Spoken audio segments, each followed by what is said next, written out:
লিটন দাস ফর্মে নেই, তারপর শান্ত ফর্মে নেই, একটা ফর্মহীন ক্যাপ্টেনকে আমরা নিয়ে যাচ্ছি আমরা ওয়ার্ল্ড কাপ খেলাইতে, যার স্ট্রাইক রেট হচ্ছে 111, তাকে আমরা ওয়ার্ল্ড কাপে নিয়ে যাচ্ছি। মানে চিন্তা করে ভাবা যায়। আমার মনে হচ্ছে বেস্ট একটা টিম, যে টিমটা গিয়েছে তাদের কাছ থেকে আপনি বেস্ট এফোর্টটা আপনি পাবেন এবং বাংলাদেশের জন্য ভালো কিছু বয়ে আনবে। বাংলাদেশ দল নিয়ে আসলে তো অভিযোগের শেষ নেই। তারা টি-20 দল হিসেবে যতটুকু খেলা দরকার তারা সেটা সামহাউ খেলতে পারছে না। পরে আমি যদি আরো কিছু অভিযোগ আনি, সেটা হচ্ছে আপনি আপনার দলে একজন অলরাউন্ডার নিয়ে যাননি। আপনি যদি দেখেন ভারতের স্কোয়াডে, তাহলে সেখানে আপনি দেখবেন শিবাম দুবে সহ 2 জন অলরাউন্ডার দিয়েছে, শিবাম দুবে এবং হার্দিক পান্ডিয়া। তারপরে আপনার নিউজিল্যান্ডেও ওই জিমি নিশামকে দিয়েছে। তারপরে আপনার যদি অস্ট্রেলিয়ার কথা চিন্তা করি, তারা মার্কাস স্টয়নিসকে ব্যাক করে গেছে। কিন্তু এখানে বাংলাদেশ অনেকটাই পিছায় আছে। যেমন দেখা যাচ্ছে মোহাম্মদ সাইফুদ্দিনকেও নেওয়া যেত।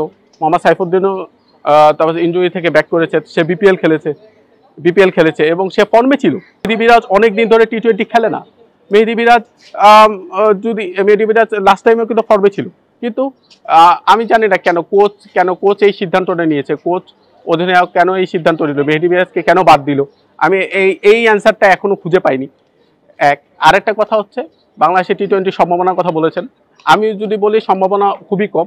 যদি ধরা যায় যে বাংলাদেশ হয়তোবা 2টা ম্যাচ জিততে পারবে এবং খুব প্রপারলি যদি হয়, তাহলে সাউথ আফ্রিকার সাথে একটু ফাইট দিতে পারবে। এছাড়া আমি মনে হয় না যে বাংলাদেশ এতটা ভালো করতে পারবে।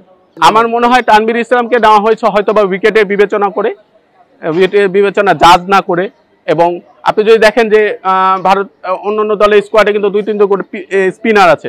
আপনি একজন স্পিনারকে, সাকিব সহ আরো 2 জনকে নিয়েছেন।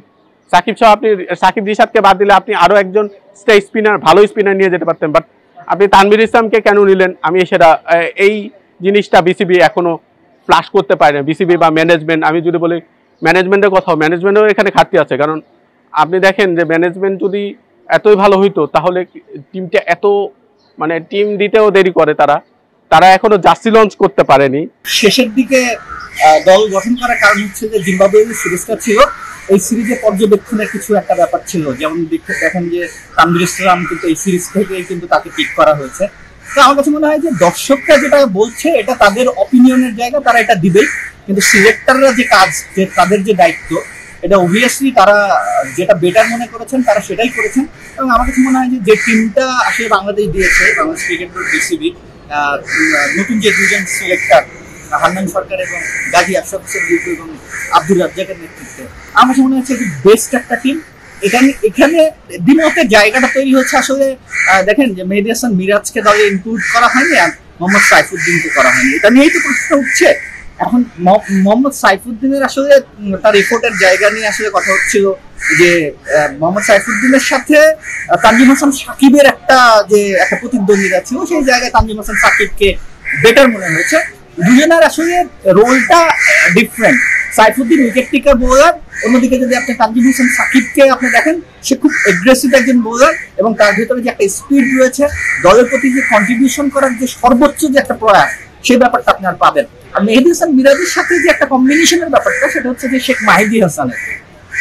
এবং শেখ মাহিদী হাসান যেভাবে তিনি বোলিং করেন এবং ব্যাটিংকে রিড করে, আপনি যদি দেখেন যে এর আগে আয়ারল্যান্ডে একটা সিরিজ হলো, সেই জায়গাতে আসলে শেখ মাহিদীর পারফরমেন্সটা, বা নিউজিল্যান্ডের সাথে যে সিরিজটা হলো, ব্যাটিং যখন ব্যাটিং এর এগেইনস্টে তার আই মুভমেন্টের নিচে বল করাটা, এটা কিন্তু আপনি শেখ মাহিদী ছাড়া বাংলাদেশের আর কোনো স্পিনারকে আপনি পাবেন না।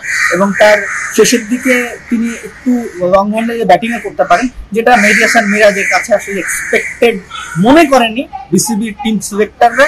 এই কারণে আমার কাছে মনে হয় যে শেখ মাহিদীকে দলে ইনক্লুড করা হয়েছে আর তানজিম হাসান সাকিবকে নেওয়া হয়েছে সাইফুদ্দিনের জায়গায়।